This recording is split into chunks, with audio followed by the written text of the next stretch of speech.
Hi, this is Richard Thomas, and this is my journal entry for September 2018, titled She Was Special. She was very special, and it brings tears to my eyes when I think of the last time we saw each other.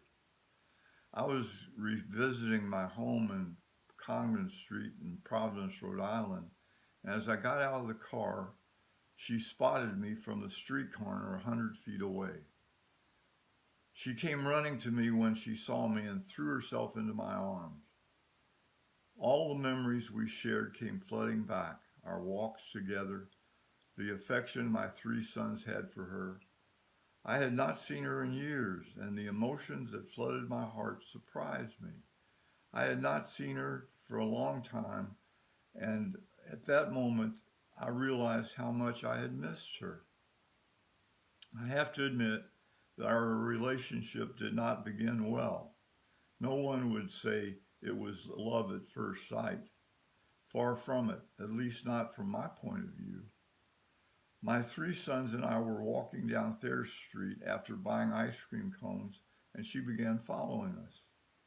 I decided she was more interested in the ice cream than she was in us, so I told the boys, "Don't pay any attention to her and maybe she'll go away." I was wrong though, because the next morning there she was on her front porch, and my sons were begging, "Please, Dad, can we feed her, Dad, please?" We called her Cleo, a name I gave her because she was a charmer, a real seductress who got on well with everyone. The exception being the people who wore a uniform, like the mailman or policeman. Our family joke was she would welcome anyone into our home, regardless of race, religion, ethnic background, friend, or thief, as long as they were not a policeman. I learned that her instincts were pretty good because in Providence, Rhode Island, if you left home for a vacation or any extended period of time, the last person you should tell was the local member of the police department. She had a voracious appetite, and she could always count on a meal and our hospitality.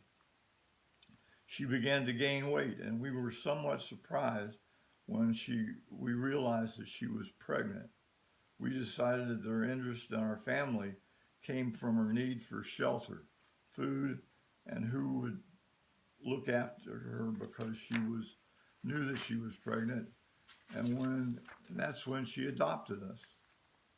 The night we returned home with the ice cream cone was when she was adopted.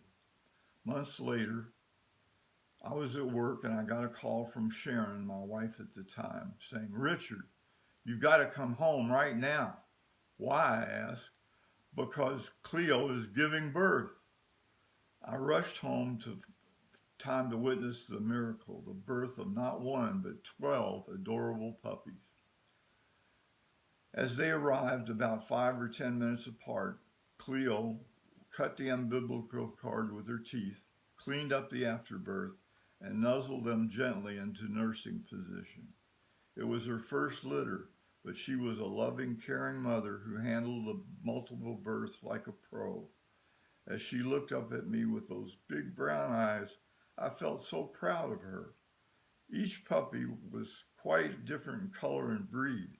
They were obviously had multiple fathers, and Sharon declared that Cleo was a shameless hussy. After they were weaned, we were able to find homes for each of the 12 adorable pups by taking one or two at a time to my son's YMCA swimming meets at the Y locally around the corner. And when,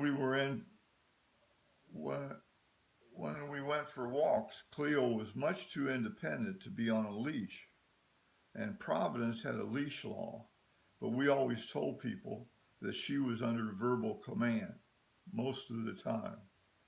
The trouble was, one afternoon, as Cleo and I walked down the street, I saw a neighbor's dog sitting on a porch.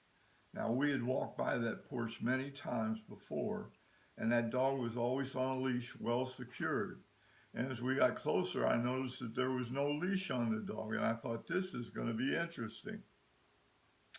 Cleo did what she always did. She began to bark and taunt the dog and tease him uh, until she was a few feet from the porch, and the dog launched himself from the stoop and his teeth went for her throat.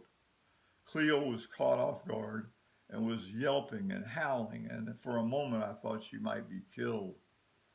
I yelled in panic, but thank God the dog only held her for a few moments and let her go.